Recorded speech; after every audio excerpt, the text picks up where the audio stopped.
They've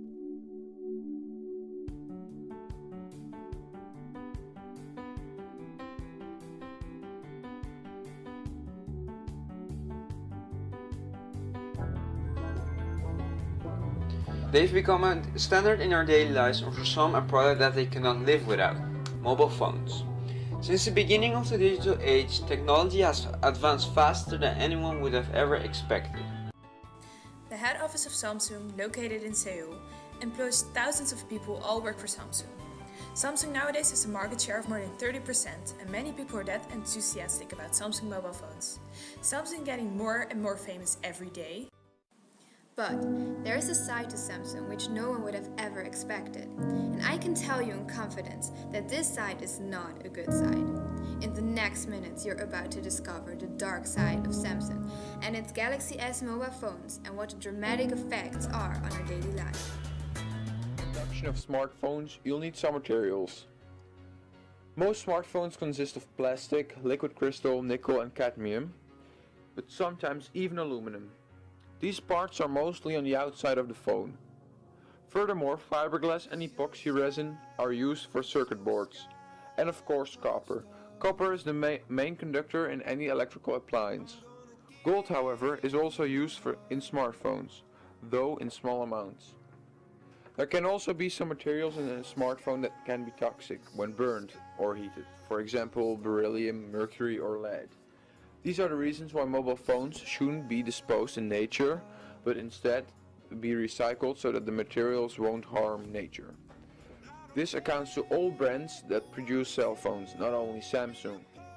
There are no specific details on which materials are used specifically for Samsung smartphones, as Samsung is of course not willing to say what their secrets are.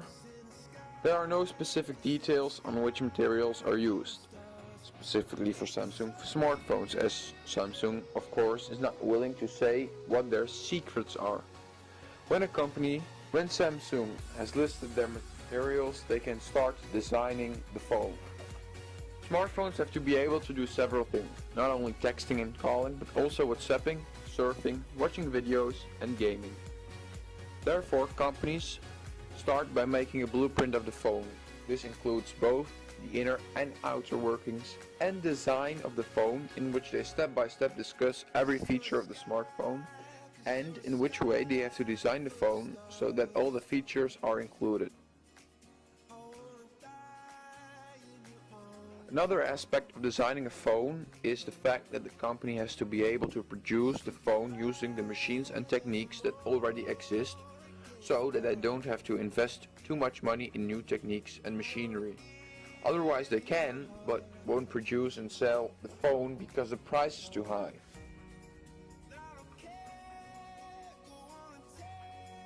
One of the parts, namely the battery, the chip, the motherboard, the case, the volume control, the keypad, the headset socket and the connectivity enabler have been determined, but the production phase can begin.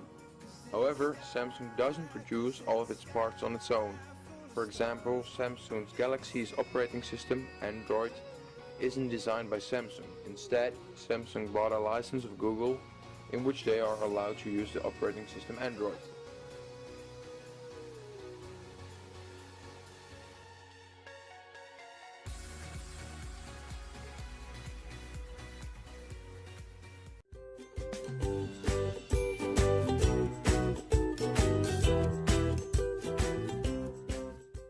In times of economic problems, countries often look for policies that would create new jobs and stimulate economic growth. Information communications technology, ICT, is one of the fastest growing industries nowadays, so it creates a large amount of new jobs all the time. This is one of the main big effects of technology on the economy of a country. Secondly, it also stimulates GDP growth. This means that the amount of money people in a country can spend becomes higher.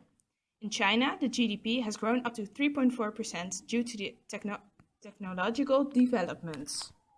Due to innovation, technology used to make mobile phones also create new types of jobs. It launches new industries and services. Another effect is that the production process of certain products is being split up.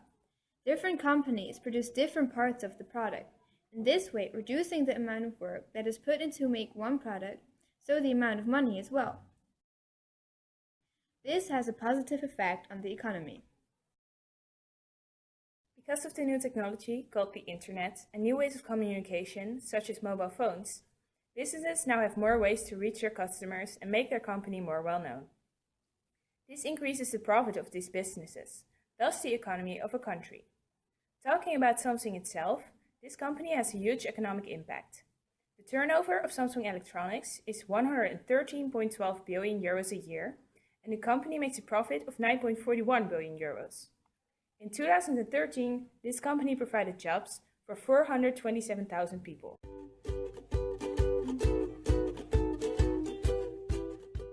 Because of the invention of ICT, society has changed drastically. The effects on the environment, however, are also huge, but they are never talked about. As we all know, mobile phones are upgraded very frequently. Samsung introduces a new model of the Galaxy S almost every year. Looking at the Samsung Galaxy S alone, this type already has 26 different models. So what happens to all the old phones that nobody wants anymore?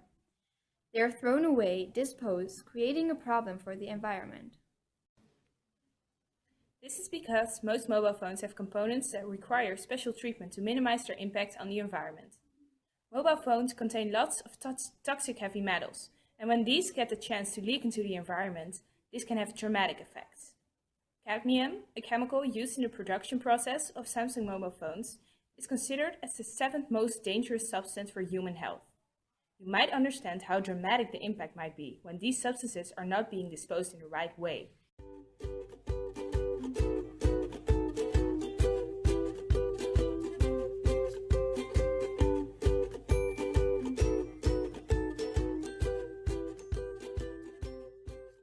The geographical mobility, which is attached to the development of technology, has a lot of geographical impact.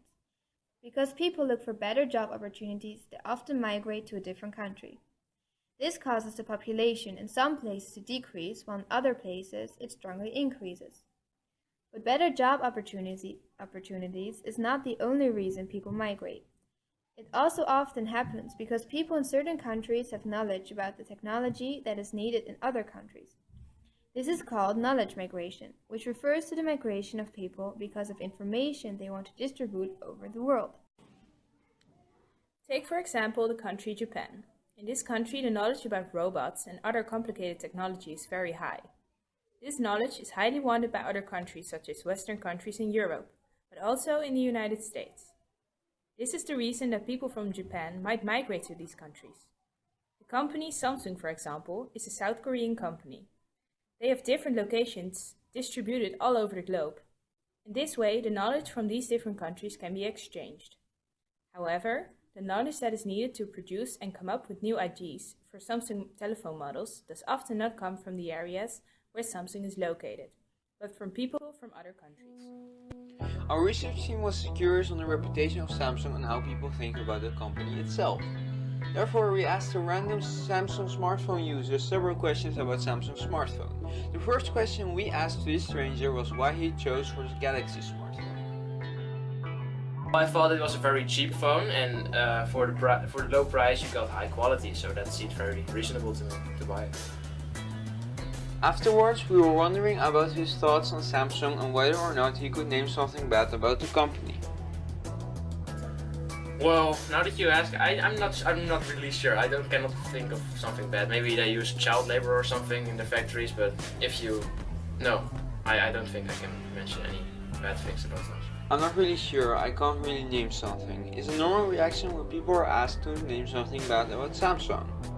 There have been no occasions that were very popular, as for example with child labor, but there have been two major ones. Now an update on the tax evasion trial of Samsung's former chief. Samsung's rise to the top has been tamed with controversy. 2007 was considered as the scandal year of Samsung. Roh Chan revealed in 2007 with the help of two journalists the dark secret about former chairman Lee Kun-hee. Lee Kun-hee was the first chairman for Samsung when it changed to an electronics company in 1987. Lee Kun-hee is considered as one of the founding fathers of Samsung and someone who allowed Samsung to become such a great success. Almost everybody was astonished by the fact that Samsung managed this in such a short time period. most companies would run into money problems as they would not have enough money in the beginning to pay their taxes. However, Lee Kun-hee had other ideas. Blinded by his success, Lee Kun-hee wanted more and more. He saw Samsung was growing, however he wanted the company to grow at even a faster rate. He stated a heightened sense of crisis was needed for the company to grow faster. He decided to steal $3 million from Samsung and spread them across South Korea presidential candidates, in which he achieved two things. He made sure the company came closer to a potential crisis, which will mean employees were forced to work harder, and the money he paid to presidential candidates was used to avoid paying taxes. Lee Kun-hee's secret files were leaked and it was made clear that approximately $10 billion was stolen through tax evasion. Until this day, general fear around reporting negative coverage of Samsung remains. Alongside the economical scandal, there was also a so-called cancer scandal. Again, in 2007, more than 57 people died working in factories and hundreds of people became incredibly ill. The employees were exposed to high amounts of radiation and dangerous chemicals when working in the factories, which caused a lot of employees to contract leukemia. Samsung, at first skeptical, accepted their ignorance and decided to pay compensation for former employees battling illness and the families of the deceased. They also stated that they would investigate the safety of their employees more often. Now, after hearing this footage, we asked Roland the question whether or not this changed his view on Samsung and whether this would affect further purchases. Well, it does definitely change my view on Samsung. I would never expect such a big company to do such cruel things, but it does not affect my purchasing because I cannot make the difference by not buying a Samsung phone or a Samsung camera or whatever. It's not gonna make a difference if I buy it or not. So no, I will just keep buying Samsung products in the future. In the end, it's up to you to decide whether Samsung's tax evasion actions were justified and whether or not they handled correctly by providing compensation for people who contracted leukemia. According to us, Samsung has changed the world in a fascinating way and is justified for having a great reputation overall. For the most part, Samsung is an innocent company. However, with some serious flaws, the ones we just mentioned, it should focus on and improve on. We hope we gave you a good insight on one of the biggest electronics companies. Samsung is everywhere. Your refrigerator, your computer monitor, and even in some watches. Thanks for watching.